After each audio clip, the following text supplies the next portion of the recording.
Bag తెచ్చినాడా? Bag చూడండి, మా ఓడొచ్చేంతవరకు 10:45 అవుతున్నదో. కాపల కూర్చొని ఆయన వస్తాలకు బ్యాగ్ తీసుకుంటున్నాడండి. ఎంత ఓపికనో. చిన్నో చిరావాల బయటికి పోయి పంపించి వస్తాడంట. తోక ఊపుతా ఉన్నాడు అక్కడ.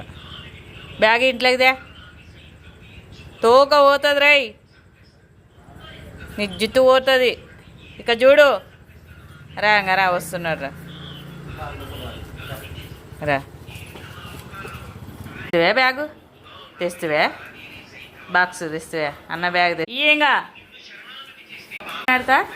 పట్టుకో. వందాను తను వందాను తను ఎక్కు పైకి ఎక్కు. వందాను పో తను పో కదా, లేట్ అయింది. పిలుచు.